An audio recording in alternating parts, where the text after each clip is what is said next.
Do you have this stupid thing? And by this stupid thing, I mean this stand that you hate with the Ziss hatcher. Well, today we're gonna build a stand, and I shamelessly stole this from the Aquarium Co-op forum. Robin made a post on making a larger stand. We always attached it to the wall and didn't use this thing, but not everyone can do that. That was intentional. What we're gonna do is we're gonna try and elevate this off the table so it's easier to harvest the brine shrimp. Cue picture of forum so you see what we're building. I wanted to make it out of black PVC because I already had all of this laying around. Now, they're not all cut to the same length. They're very close. This is something we don't have to glue. We need one tool. That is some kind of saw or a PVC cutter. You can get these for like 15 bucks at your local hardware store. The key what you need here is some PVC. If I had had the parts in white, I would have built it out of white, but I had these for a turtle thing I was working on, and so we're using the black ones. You're going to need 8. This is the hardest piece to find. It's not even that hard, but 8 corner pieces. This is built out of 3/4. You can do it out of 1 inch. You could do it out of 1/2 inch. I happen to own this, so I'm building out of this. So you need 8 of these because we're gonna make a bottom and a top.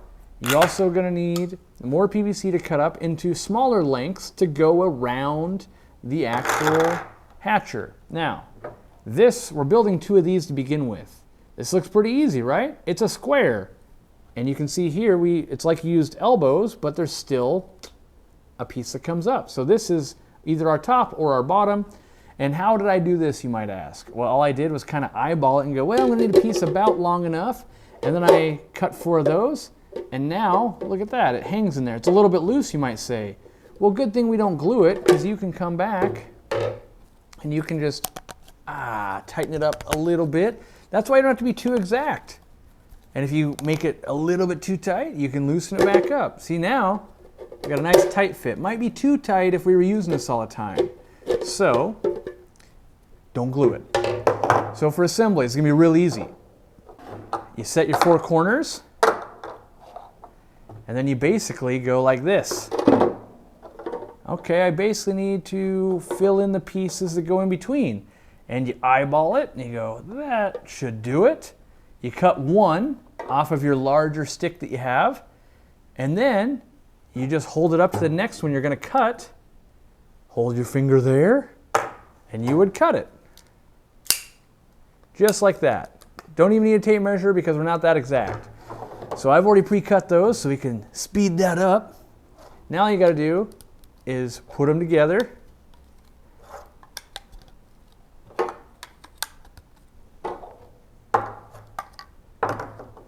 Now the little tip here, if you will, is before you put this corner on, go to attach it, attach this one to this one. Makes it a little bit easier when you're trying to line them all up. Now you got this thing that's all wonky. You don't want that. So you put it against the table and you just kind of press it a little bit, and now it looks like you really know how to build stuff out of PVC. And the black just looks a little more polished, especially if you take off these labels. Now we've got essentially our top and our bottom. It's not quite right, so I need to loosen this one up a little bit. Now we need to put some distance between here. This can be any length you want. I highly recommend don't make it the exact same length as this, because then you defeated the whole purpose of making this. Make it bigger. So I chose this length to start with. Is this the right length, you say? I don't know. We're gonna find out. So we put 4 of these in. These are all verticals. They're all the same length. Someone in the comments is gonna be raging right now, but how long are they? They're like 18 inches. Pick 15, 18, 21, somewhere. Just make sure they're all the same. Now you put this one on top, and you're going, Corey, that's too tall. Don't do that. Then you cut it down. Don't worry, we can cut that down. Because we're not gluing anything. That makes a really tall one. There you go. Now you've got one that's probably taller than you want. So now we can go, you know what? I'm just gonna cut 3 inches out of each one, and with the power of Jimmy's editing, I'll look like a genius when I'm done cutting this. Again, no measuring, just gonna go, yeah, it's about that far too big. And then I'll show you the trick here of how you actually measure the next one. You take the piece you just cut off, if you want them all to be the same, and you hold it, you put your thumb right there. Now you make sure you don't cut your own thumb off, Trust me, you don't want to do that. So you just get the blade right next to your thumb. Move your thumb away. Now you start cutting. Now here's a trick from doing way too much PVC. Always use the original piece that you cut to measure, because if you're off by ½ an inch each time you cut, by the time you're done, you might be 2 inches off. So always go back to the original one to do your measurements. There we go.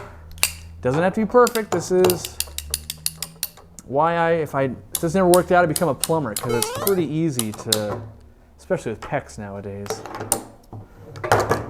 Go here, put your thumb there. This is not the Dean way. The Dean would he'd use a protractor somehow, I'm sure of it.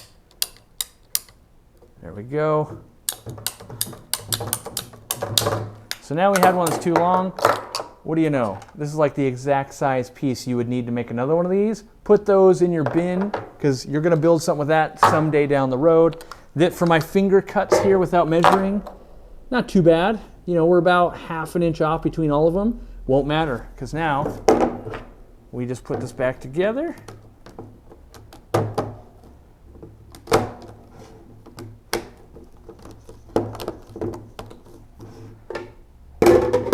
There, that's much more tabletop ready. Now you can open up that drain right into your bowl or whatever you're gonna do. It's that easy. Should be a 10-minute, let's make it 20 minutes if you've never worked with PVC before. It's a 20-minute tabletop project, super easy, that I thought was a good thing on the forum. If you're not a part of the forum, you're gonna see tips like this all the time. And normally I don't have time to make a video about it, but I thought this one was great because it solved the big problem for a lot of people with the Ziss Hatcher. And so you can see right now, it's this high off, easy to use. Out of the gate, it comes that tall. And now the problem is you gotta have midget hands to work this, and it just doesn't work. So, you know, I can only imagine if you're Randy. Randy's got these hands that don't fit in anything apparently. So Randy, this one's for you, buddy.